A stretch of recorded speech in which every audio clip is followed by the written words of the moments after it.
सिंचाई विभाग 34 एकड़ जमीन पर विस्थापितों का पुनर्वास करने के लिए विस्थापितों का आवंटित किया है, लेकिन भूमाफिया पुनर्वास स्थल की जमीन को मोटी रकम लेकर बंगाल और अन्य राज्यों के लोगों को दे रहे हैं।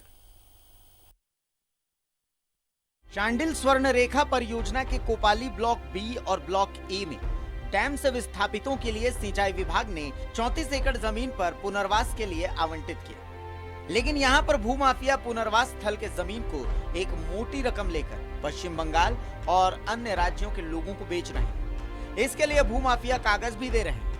चांडिल स्वर्ण रेखा परियोजना का एक नक्शा न्यूज 11 भारत को मिला। इस नक्शे में लाल रंग वाले प्लॉट अवैध हैं और हरे और पीले वैध हैं।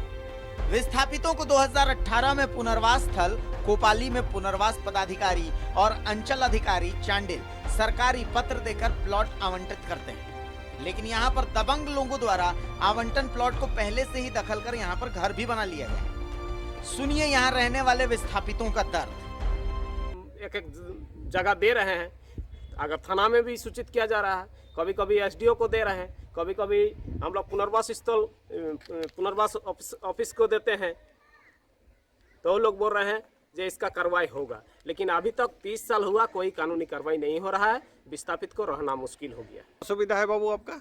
हम लोग जानून से विस्थापित होकर आए हैं कपाली बी ब्लॉक में, लेकिन हम लोगों का ज़मीन किसी दूसरे के कब्जा में है, जिसका वजह से हम लोगों को अभी तक ज़मीन नहीं मिला है, जो कि हम लोग कई बार एप्लीकेशन दे चुके हैं पुनर्वास पदाधिकारी को, एसडीओ को, लेकिन कोई सुनवाई नहीं हो रहा है। प्रसाद हो रहा, हमको सरकार ज़मीन दिया है, हम काशीपुर का विस्थापित है। हमको सरकार यहाँ डैम डूबी कोपाली बी ब्लॉक में ज़मीन दिया है, तो उसमें हमको करीम सिटी कॉलेज का प्रोफेसर नबी बॉक्स दबाव डाल रहा है और बोलता है ज़मीन में जाने से हम गोली मार के मार देंगे। स्थानीय अधिवक्ता भी इस मामले में कार्रवाई की मांग कर रहे हैं और कह रहे हैं कि अगर कार्रवाई नहीं हुई तो विस्थापितों के हित के लिए जनहित याचिका रांची हाईकोर्ट में दायर करनी पड़ेगी। तो वहीं अधिकारी इसे लेकर के कह रहे हैं कि कड़ा रुख तो अपनाया जाएगा।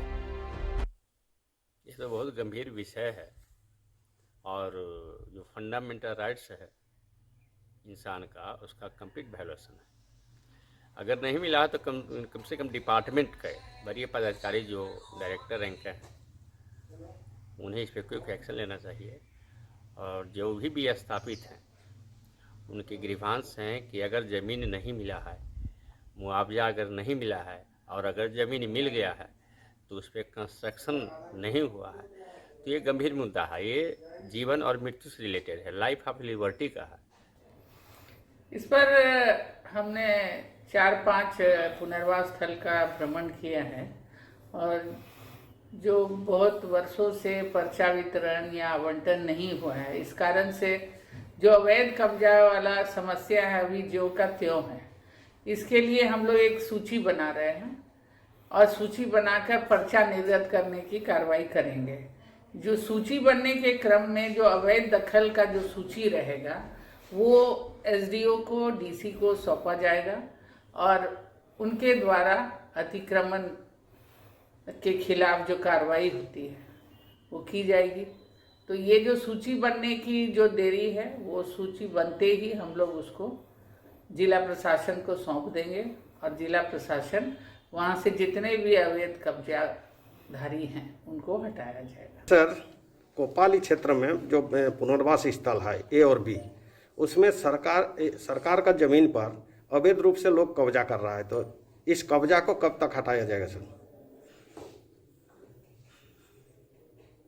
इसकी तो मैं जांच कराने के पश्चात ही बता सकता हूँ। ये संज्ञान में पहले मरतबे मेरे पास लाया गया है। ये पुनर्वास क्षेत्र क्या ये स्वर्ण रेखा का है? जी, स्वर्ण रेखा का पुनर्वास क्षेत्र है, तो उसको जो अगर इंक्रोचमेंट केस चलाना है तो उसको ही बहाल करना होगा, रिक्विजिशन उन्हीं को फाइल करना होगा।